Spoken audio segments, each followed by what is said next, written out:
The aroma of freshly brewed coffee was the only thing keeping me tethered to sanity that morning. It was a Saturday, theoretically a day of relaxation and reprieve. But the peace was shattered by the aggressive, insistent knocking at my front door. 3 loud raps, a pause, and then 3 more, delivered with the forceful conviction of a bill collector or a Jehovah's Witness. I already knew who it was, though, Karen. The bane of my existence since I'd purchased my modest 2-bedroom. In this meticulously manicured suburban hellscape, my first mistake was probably smiling at her. My second, acknowledging her existence beyond a polite nod as I drove by. Karen wasn't just on the HOA board. She was the HOA board. In her mind, at least, a relentless, self-appointed guardian of property values, lawn aesthetics, and architectural conformity. She treated the neighborhood bylaws like holy scripture, interpreting them with an almost evangelical zeal. Every blade of grass out of place, every slightly faded shutter, every car parked a millimeter over the designated line, all were offenses punishable by a passive-aggressive note slipped into your mailbox, or, in egregious cases, a direct face-to-face confrontation. I'd already endured a couple of her friendly reminders regarding my supposedly excessive holiday decorations. Halloween skeletons were apparently disturbing to children, and the unacceptable shade of gray of my newly painted fence, it was not in keeping with the neighborhood's color palette. According to her Pantone chart, sighing, I grabbed my mug, the ceramic warm against my palm, and braced myself. This was going to be unpleasant. I opened the door. Karen, as expected, stood on my porch, her posture rigid, her gaze intense. She was dressed in what I now recognized as her official HOA uniform, a beige pantsuit, sensible shoes, and a severe expression that suggested she'd personally invented the concept of property taxes. Without so much as a good morning, she launched into her pronouncements, her voice a sharp, unwavering drone. "I need to inspect your water heater," she declared, her tone leaving no room for debate. I blinked. The caffeine momentarily deserting. Excuse me. She puffed out her chest slightly, as if preparing for battle. "There's been a leak reported in the area. We need to ensure there isn't any damage to the surrounding units. As per HOA policy, I am authorized to access your property to conduct a thorough inspection." She emphasized thorough, as if I might try to hide something from her eagle eye. "There hasn't been any leak reported to me," I said, taking a slow sip of my coffee. "And I'm fairly certain there's no HOA policy that allows you to simply waltz into my home unannounced." I'd actually read the entire HOA handbook when I'd moved in a painful process. I confess, largely out of self-preservation. There was absolutely nothing about random water heater inspections. Her eyes narrowed, a dangerous glint appearing within their depths. I knew that look. It was the look of someone whose authority was being challenged, whose carefully constructed world of rules and regulations was being threatened. She reached into a large, clunky folder that she always seemed to be carrying around, like a weapon. It was laminated, with color-coded tabs that designated different categories of homeowner infractions, I presumed. She pulled out a single sheet of paper, brandishing it theatrically. "This is a mandatory inspection notice," she proclaimed, waving the paper in my face. It was obviously blatantly fake. The HOA logo was pixelated and stretched. The font looked like it had been chosen at random from a list of antiquated options in Microsoft Word. Accusations? It even had today's date stamped on it. "That's impressive," I said dryly, "for a forgery. I'm still not letting you in." With an effort which I must admit I admired, I shut the door in her face. The click of the lock resonated, a little too loudly in the sudden silence of my house. I took another long pull of coffee, hoping to calm my rising blood pressure. I was beyond frustrated. I was reaching a new level of irritation, fueled by Karen's utter disregard for boundaries, for civility, for reality. She genuinely seemed to believe that she had the right to dictate every aspect of my life, from the color of my fence to the inner workings of my plumbing. I figured she would probably just leave, maybe leave a note or two at best. I was wrong. A minute later, I heard her outside, not just muttering to herself or furiously scribbling on a pad of paper. She was on the phone. It quickly became horrifyingly clear that she was dialing 911. I pressed my ear against the door, trying to make out her frantic, exaggerated pronouncements. I heard fragments of phrases delivered in a high-pitched, trembling voice that was almost unrecognizable, acting erratically, refusing to comply with neighborhood regulations, concerned for my safety. A clear and present danger. Then came the kicker. He has an aggressive dog. I'm afraid it might attack me. I'd had it. An aggressive dog? I didn't even have a dog. I'd considered getting one briefly, but the HOA regulations were so restrictive weight limits breed. Restrictions, mandatory obedience classes that I'd decided it wasn't worth the hassle. The sheer audacity of her lies was astounding. She was fabricating a completely false narrative, painting me as a dangerous, unstable individual with a vicious animal. I watched through the peephole as 2 police cruisers pulled up to the curb, their lights flashing ominously. Officers emerged from the vehicles, looking serious and professional. Karen, meanwhile, was standing on my lawn, her posture transformed, from aggressive inspector to trembling victim. She was pointing at my house, gesticulating wildly as she spoke to the officers. I knew I had to remain calm. I had to present myself as a reasonable, rational individual who was being harassed by a delusional busybody. I took a deep breath, smoothed down my hair, and opened the door as the officers approached. "Good morning, officers," I said, my voice as even as I could manage. I believe there's been some kind of misunderstanding. The officers, a younger woman and an older man, looked at me with a mixture of curiosity and apprehension. "Ma'am called in a report of a disturbance," the female officer said, her expression neutral. "She claims you're refusing to cooperate with HOA regulations and that you have an aggressive dog on the property. That's inaccurate, to say the least," I said, gesturing towards the interior of my house. "I'd be happy to invite you in and show you that there's no aggressive dog. And as for the HOA regulations, I have a copy of the official handbook here. I can assure you there's no policy that allows her to enter my home without my permission." The male officer nodded slowly. "Do you mind showing us some identification?" I retrieved my driver's license from my wallet and handed it to him. He examined it carefully, then handed it back. "All right," he said. "Why don't you tell us what's going on?" I explained the situation calmly and concisely, emphasizing Karen's history of overzealous HOA enforcement and her fabricated claims about the water heater inspection and the non-existent dog. Showed them the fake inspection notice she'd given me, pointing out the obvious inconsistencies and errors. Then I retrieved the official HOA handbook from my drawer and showed them the relevant sections, highlighting the lack of any policy regarding mandatory inspections. The officers listened patiently, their expressions gradually shifting from skepticism to understanding. I could see them exchanging glances, a silent acknowledgement of the absurdity of the situation. They turned to Karen, who was still standing on the lawn, her arms crossed tightly, her face a mask of indignation.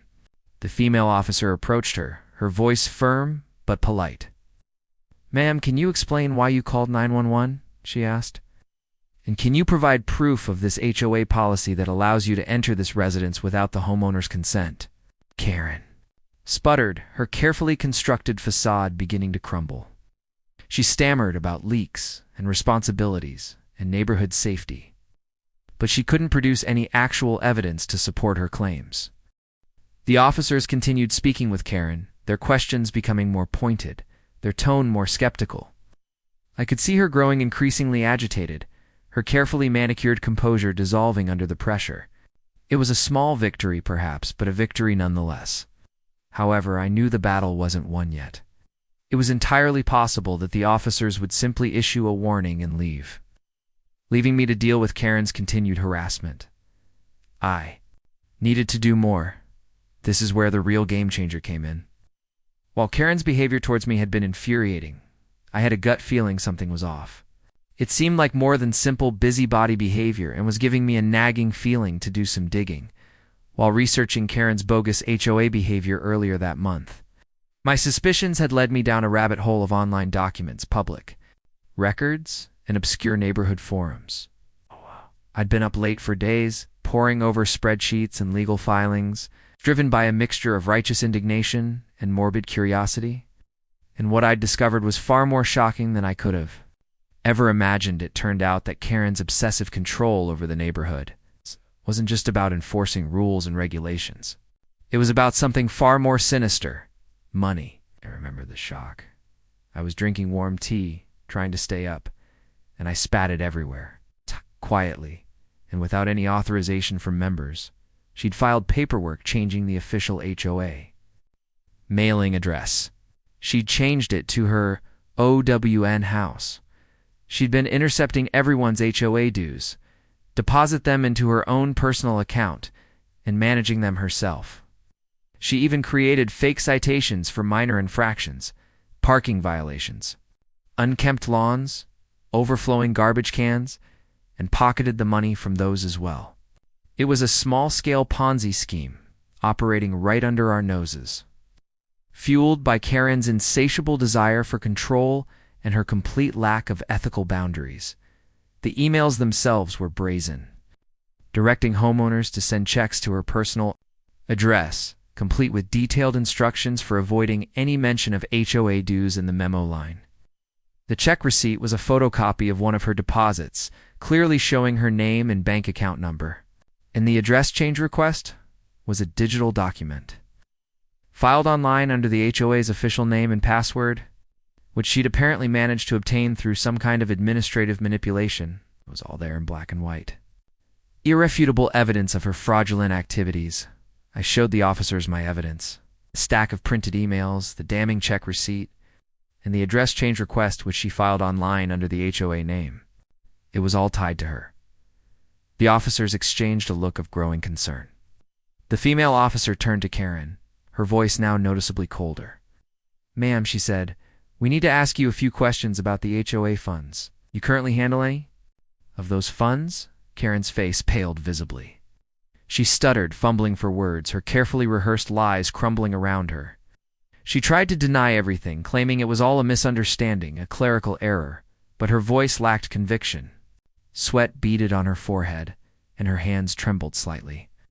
The male officer stepped forward, his expression grim. "Ma'am," he said, "you're going to want to come with us." The moment hung heavy in the air.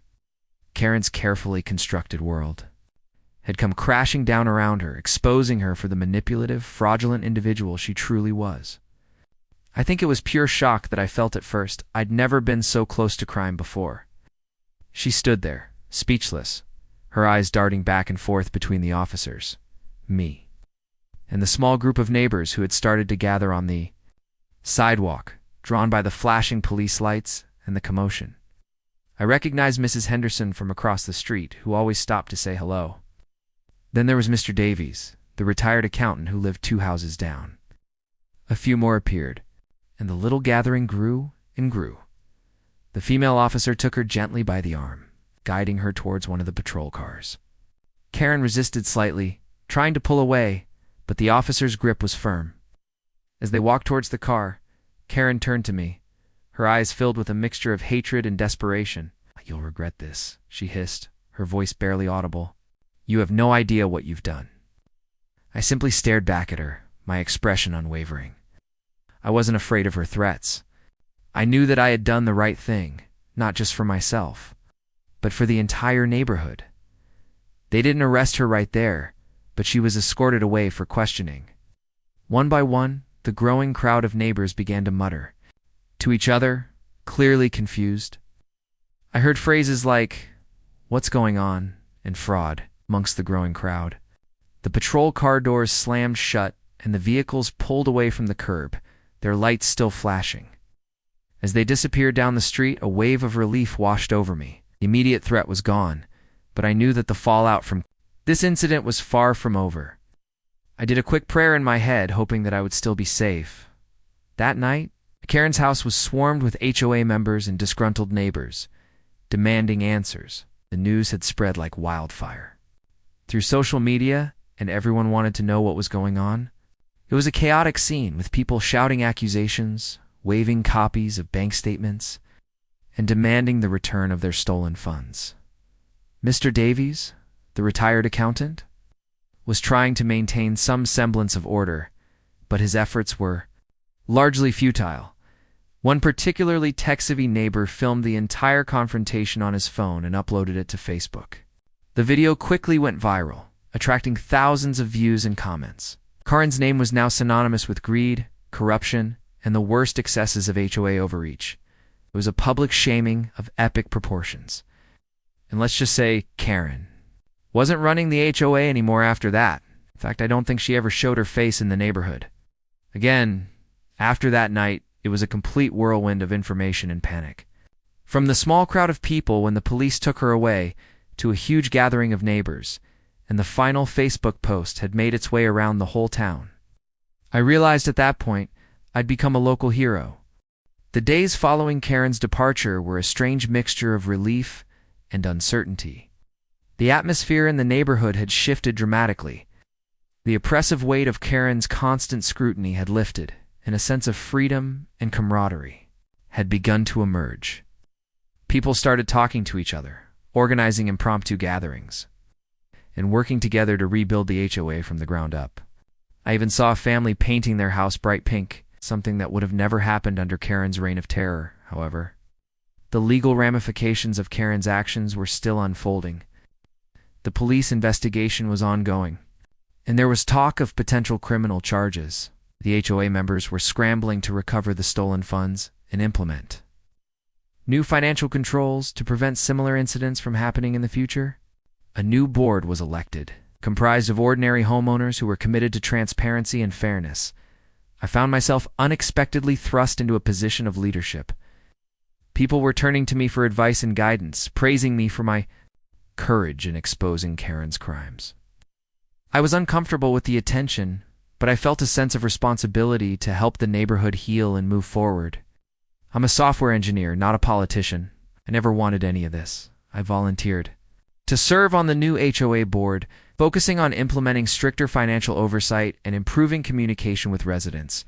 The new board was committed to transparency. All financial records were made available online.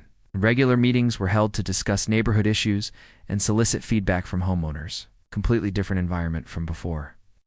Biggest surprise was the outpouring of support I received from people I barely knew. Neighbors brought me cookies, offered to help with yard work, and showered me with thank you notes expressing their gratitude.